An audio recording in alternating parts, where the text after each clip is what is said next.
So for more reaction, joining me right now, we have Michael Hardaway, former communications director to Congressman Hakeem Jeffries, and Maura Gillespie, former advisor to John Boehner and Adam Kinzinger. Welcome to you both. Michael, the administration keeps trying to spin Trump's tariff moves, but are Americans buying it? Are these new exemptions seen as giving into pressure? No, they're trying to gaslight us into believing that he didn't surrender in this trade war. And here's the other thing we should think about. The war for consumers hasn't actually started, because the war happens when people go to Walmart and Target and Amazon, and everything they like to buy is 40% more. So those things really haven't kicked in.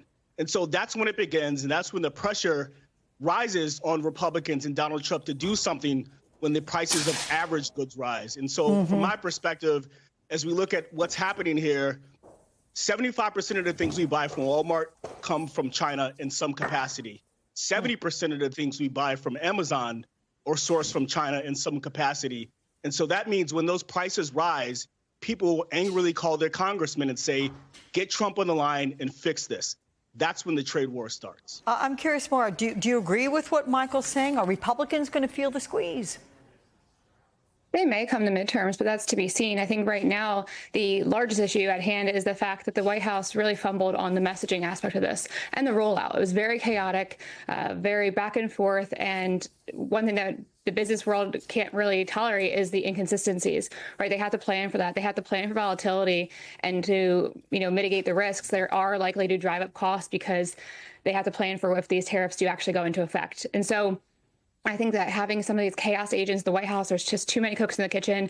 If the president's plan itself had just rolled out with more diplomacy at the forefront and targeting China for the fact that China does steal our intellectual property, right? You talk about things on Amazon. Small businesses here in America will create something, sell something on Amazon, and Chinese actors will steal it, take it, and sell it for cheaper.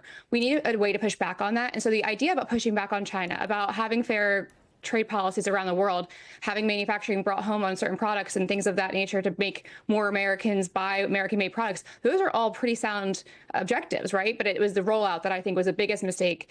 And again, it's a matter of whether these short-term pains will be able to actually accumulate those long-term gains as the president's promised, and if Republicans can withstand that kind of pressure from their constituents. But Maura, you make a point, you're saying too many cooks in the kitchen. I want to know, are they all making the same dish?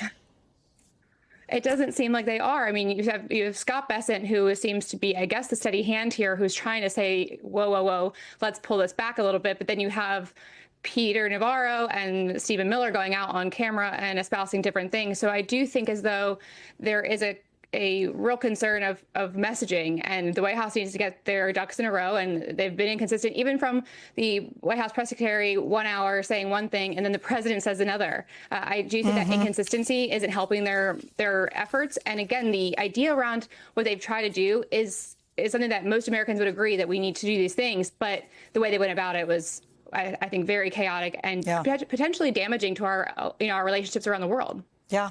Michael, is there an off-ramp? Do you see one here? No, I think he's got to be reasonable. Look, we do need a global trade deal in some way that neutralizes many of the trade issues that we have with China. But we had one. It was called the Trans-Pacific Partnership. It was negotiated by President Barack Obama, and Donald Trump withdrew from that deal. And that deal would have neutralized so many of the trade advantages that China currently has, that Donald Trump currently complains about.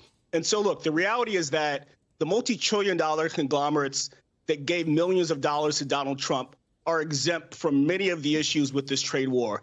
The small mom and pop stores are going to get crushed if Donald Trump doesn't turn around and undo these taxes that he's put on us, both from a consumer perspective as people who buy stuff at the store, but also the small business owners on the other side will get charged a lot more for the goods that they source from other countries. This is all on Trump, and this is on Republicans if they can't figure out a way to fix this and fix the economy before the midterm elections.